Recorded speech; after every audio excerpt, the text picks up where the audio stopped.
नमस्कार, loose talk में आपका स्वागत है। आज हमारे साथ एक बार फिर दिल्ली के चीफ मिनिस्टर अरविंद केजरीवाल हैं, जो आजकल कई सारे विवादों में घिरे हुए हैं। खास करके जब से कवि कुमार विश्वास ने जो आरोप लगाए हैं उससे काफ़ी चिंतित नज़र आ रहे हैं।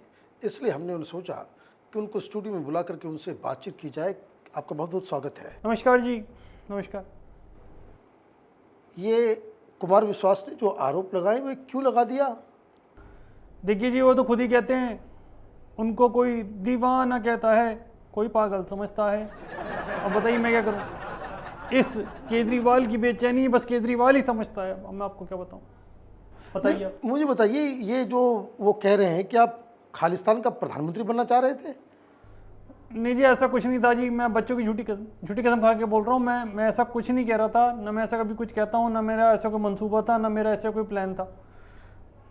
देखिए जी, मैं इतने चांटे खा चुका हूँ, इतनी स्याही पी चुका हूँ।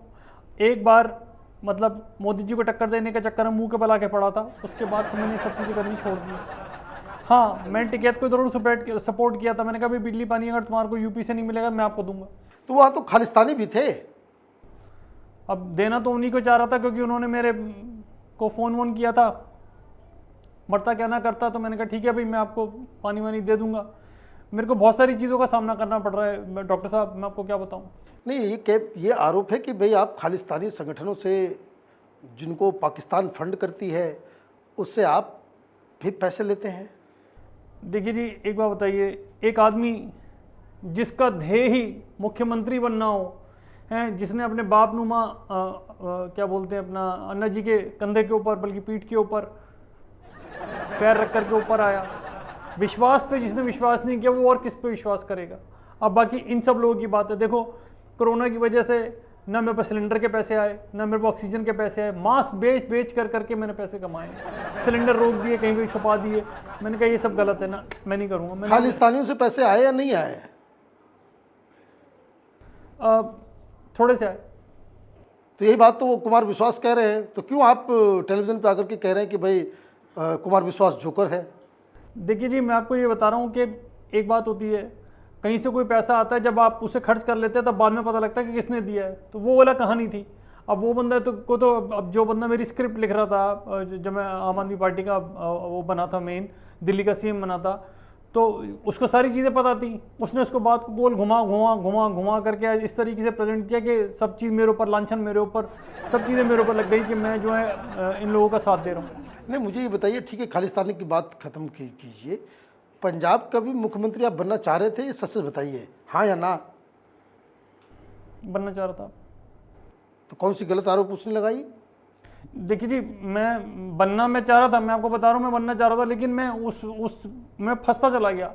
मेरे को पता नहीं लगा कि भाई मैं किस तरीके से जाऊँ, कहाँ से करूँ, क्या नहीं करूँ। देखिए जी, आज मोदी जी के पास सारी चीज़ें हैं, कांग्रेस के पास पुरानी चीज़ें चलती हुई आ रही हैं। मेरे पास क्या है? मैं तो अकेला अलोन चला था, अलोन ही खड़ा हुआ, अलोन ही जीता, अलोन ही सीएम बना और अलोन ही यहाँ पे फंस गया। नहीं, लेकिन ये बताइए, ये कौन सी राजनीति कि आप ऑलरेडी चीफ मिनिस्टर हैं दिल्ली में, पंजाब का चीफ मिनिस्टर बनना चाहते हैं आप? देखिए जी, क्या होता है, ये जो आप देखिए, आप सबको दिल्ली में, आप सबको इंडिया में पहले ही पता लग गया था कि मैं किस तरीके का आदमी हूँ। जब मैंने दिल्ली का चुनाव जीता, उसके बाद मैंने एकदम से मोदी जी को ललकार दिया, मैं हार गया। मैंने कहा अब तो गया, मेरा करियर खत्म हो गया। लेकिन दिल्ली वालों को मैंने जब दूसरी बार बनाया, मतलब क्या बनाया? मतलब उनको अपना अंगरक्षक बनाया कि भाई अब मेरे कुछ कृपा कर दो। मैंने कहा भाई भीख मांगने जैसा टाइप्स मैंने किया कि मुझे वोट दे दो, मेरी गलती हो गई, माफ़ कर दो। उन्होंने मुझे फिर बेचारों ने करा।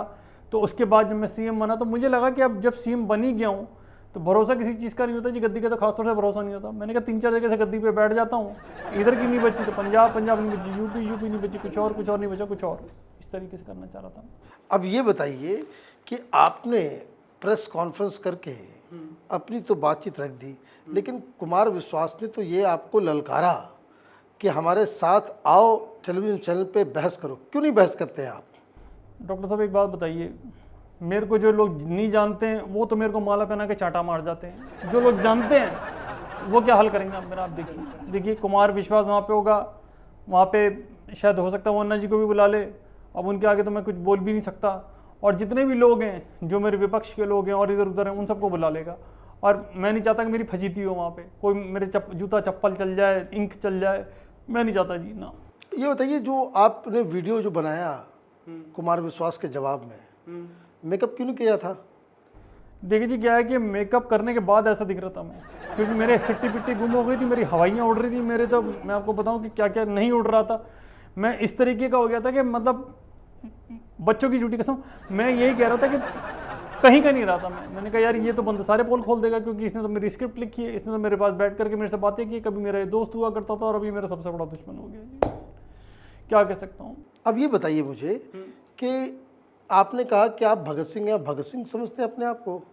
देखिए जी, वो लड़े थे पंजाब के लिए, मतलब इंडिया के लिए, मैं लड़ा था दिल्ली के लिए, मैं दिल्ली में सीएम बन गया। भाई हैं तो हमारे हीरो ही ना वो। आज दिल्ली वालों का हीरो कौन है? मैं। देखिए, बिजली हाफ, पानी साफ, और थोड़े दिन में सांस बिल्कुल साफ, मतलब सांस मतलब एयर जो बिल्कुल साफ। मेरे को दिल्ली का मालिक किसने बनाया? दिल्ली का मालिक बनाया दिल्ली वालों ने, दिल वालों ने।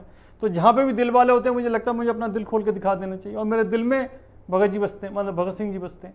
उनको शत नमन करते हुए मैंने कहा जी ये मेरे आइडल हैं, लेकिन मैं इनकी तरह बनना चाहता हूं। लेकिन कुमार विश्वास तो ये कह रहे हैं कि भगत सिंह तो लड़ रहे थे अंग्रेजों से अलग देश बनाने के लिए, आज़ादी करने के लिए। अब आप मोदी से लड़ना चाह रहे हैं भगत सिंह बनकर के खालिस्तान बनाने के लिए। देखिए जी, ऐसा चक्कर पता क्या होता है डॉक्टर साहब, आप एक बार बताइए आप मुझे। कंफ्यूज से लग रहे हैं। मेरे को बहुत दिक्कत हो रही है, मैं क्या बताऊं आपको। देखिए, एक तरफ कुआं, एक तरफ खाई, और मैं जहाँ खड़ा हुआ हूँ ना, वो भी जो ज़मीन है वो ढहती सी नज़र आ रही है मुझे। इस वजह से मैं थोड़ा घबराया हुआ लग रहा हूँ। आप देखिए कि जब मतलब रावण को कोई मार थोड़ी सकता था, वो तो विभीषण साथ हो गया। तो मैं तो कुमार विश्वास को विभीषण ही कह रहा हूँ कि भाई वही बता रहा सारी चीज़ें। अरे ऐसे थोड़ी बताते हैं यार, सामने वाला बंदा क्या हार्ट अटैक से ही मर जाए यार। और ठीक है, हमने बहुत सारे लोगों से मदद ली, बहुत सारे लोगों का पैसा खाया, बहुत सारे लोगों के ऊपर। तो भाई आप फैसला लेने से पहले सोचते नहीं है कि आप अगर उनको राज्यसभा भेज दिए होते तो सब मसला ख़त्म नहीं होता? आपने सांप वाले को भेज दिया राज्यसभा पैसे लेकर के। देखो जी, एक बात तो आप मानोगे, मैं भले ही मैं मतलब जैसे भी तिकड़मबाजी करके मैं वो एक ऑफिसर बन गया था पहले, मुझे पता है मैं कैसे बना था। और वो जो कुमार विश्वास बंदा है, वो बोलने के अंदर बहुत सही बंदा है, और वो गहराइयों तक पहुंच जाता है, लोगों को पकड़ लेता है, उसकी पकड़ बहुत अच्छी है। मुझे पता है अगर मैं इसको वहाँ भेज दूंगा तो मेरी क्या रह जाएगी, कल कोई मेरा पता साफ कर देगा, जैसे मैंने अन्ना जी का पता साफ किया। तो इसलिए मैंने उसको नहीं भेजा, मैंने उसको हट टू साइड, जितने ईमानदार थे मैंने सबको निकाल दिया। अब एक चीज़ बताइए, अंदर से खबर आ रही है कि आपने जैसे मान को जो मुख्यमंत्री का चेहरा बनाया है, लोग तो ये कह रहे हैं कि कुछ दिन के बाद आप उसको लात मार के बाहर कर देंगे, खुद बन जाएंगे।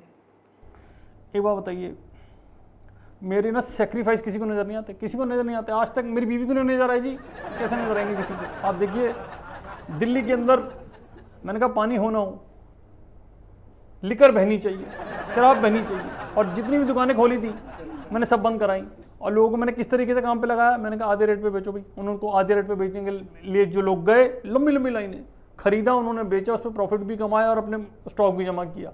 उसी तरीके से मैंने कहा पंजाब के तो लोग पीते ही हैं, मैंने कहा उनका चेहरा कौन होना चाहिए? मैंने कहा उनका चेहरा जो होना चाहिए वो बंदा होना चाहिए जो उनके में से निकला हो। तो मुझे लगा कि ये बंदा है, एक बार इसका चेहरा दिखा दूंगा। मेरी फितरत तो आपको पता ही है, एक बार उसका चेहरा दिखा करके टन करके। ये आपका प्लान है? मैं एक्सक्लूसिवली आपको बताया क्योंकि मैं बहुत घबराया हूँ, और आपके पास मुझे आकर के ऐसा लगता है कि मैं मतलब आप देखिए ना, दिल्ली की भारत की कैपिटल मेरे पास है और न्यूज़ का कैपिटल आपके पास है। अब एक बात बताइए कि जब प्रधानमंत्री ने कुमार विश्वास के बयान के ऊपर आपके ऊपर आरोप लगाया, तो आपका पहला रिएक्शन क्या था? मैं आपको तो सच बता रहा हूँ जी कि मतलब जिस हिसाब से मैं बता रहा हूँ आपको, जो बंदा पाकिस्तान से अपना बच्चा छुड़ा करके ले आता है, वो यहाँ के बच्चों को अगर कोई सताएगा उसको छोड़ देगा। मेरे तो जी मैं बता रहा हूँ, सांस ऊपर के ऊपर नीचे के नीचे, कहीं से भी ना गैस आ रही थी, ना गैस जा रही थी, ना डकार आ रही थी, ना मतलब मेरा वो हालत हो गई, मैं क्या करूँ? क्योंकि अगर और कोई बंदा बोलता मुझे कोई फिक्र नहीं थी। कुमार विश्वास, एक ही थाली में खाते थे हम लोग। अब मैंने दोस्त ना रहा, दोस्त वो मेरे लिए बोलता है जी दोस्त ना रहा। मैं दोस्ती के लायक हूँ कहाँ? मैं तो पॉलिटिशियन हूँ ना, मैं दोस्ती के लायक तो हूँ ही नहीं। और वो भी हाँ, ये बात तो सही कह रहे हैं आपकी। जो लोग आपके साथ नज़दीक में थे, सबके साथ आपने बहुत बुरा किया। अब मैं पछताता हूँ जी, पर अब पछताया क्या हो जब चिड़िया चुग गई खेत। लेकिन आपको एक और बुरी खबर मैं दे दूँ, अब क्या है? प्रधानमंत्री मोदी ने अमित शाह को आपके पीछे लगा दिया है। अब एनआईए जांच करेगी आपके खालिस्तानी कनेक्शन को लेकर। एक तो मुझे ये समझ में नहीं आता, जब गुजरात वाले बंदों से हमने बोला कि एक ही बंदा देना है, उन्होंने भेज दिया, उन्होंने 2 भेज दिया। मतलब ये तो वही वाली बात हो गई जी कि सर्फ की थैली के साथ रिंग की बट्टी फ्री। और ये जो बट्टी है ये तो छील देती है, ये उतारती नहीं है, छील देती है। मोदी और योगी तो फिर थोड़ा सांस ले लेते, शाह साहब तो ऐसे लेनी देनी .com कर देना। ये क्या बोल दिया आपने? अब तो मैं घबरा भी नहीं रहा, मैं तो ऐसा लग रहा है कि मैं बस कोई मेरी तरफ आ रहा दौड़ता हुआ, उस पे आ रहा है भैंसे पे, मेरे को ऐसा लग रहा है। नहीं, मैं ये कह रहा हूँ कि आपको मालूम नहीं कि आपके ऊपर एफआईआर भी होने वाला है। अब ये भी होगा, चलो जी क्या कर सकते हैं। मैं तो एक इंटरव्यू और दे दूंगा जी जनता के आगे, रोता समूह बना के 3-4 चांटे खा के गले फुला के, माफ़ कर दीजिए, एक गलती और माफ़ कर दीजिए।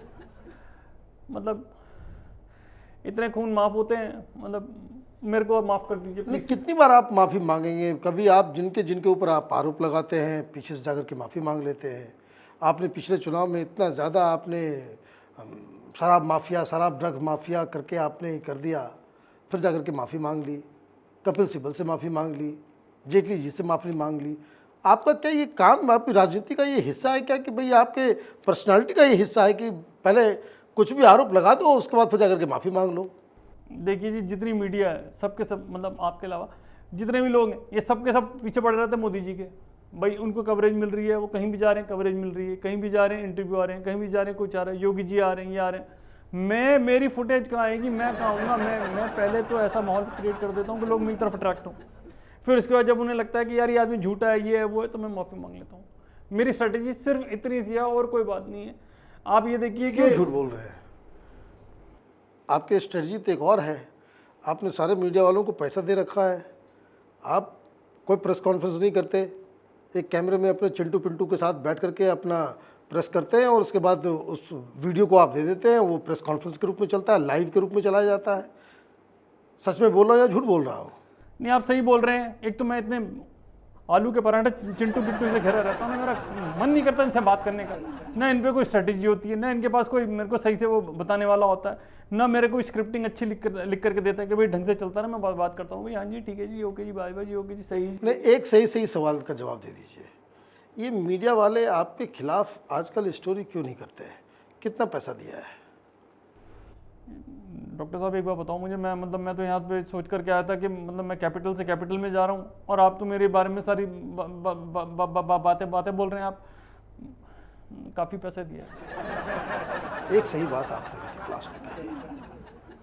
अब क्या करूँ जी, मरता क्या नहीं करता, कहीं से मेरे को फुटेज मिलती नहीं तो मैं क्या करूँ? पैसे देकर के काम कराऊंगा। 2000 रुपये का चालान जो मैंने मास्क पे चलाया था, उसके जितने पैसे आते सारे मैंने मीडिया वालों को दे दिए थे। अब एक लास्ट सवाल आपसे, पंजाब का मुख्यमंत्री आप बनेंगे? दिल्ली में पिटाई होगी तो बनना पड़ेगा जी, वहाँ का वहीं कहीं बनना पड़ेगा। बताओ क्या करेंगे? तो मान कहाँ जाएगा? सॉरी, मान कहाँ जाएगा? मान ना मान मैं तेरा मेहमान। वो तो वैसे ही 2 पैक और पिला दो तो कहीं नाली वाली में पड़ा होता है, उसको बनाए ही। ये प्लीज़ एडिट करा देना प्लीज़, मेरा मन नहीं था ऐसा बोलने का, निकल गई झोंके में। अब सरदार मारेगा।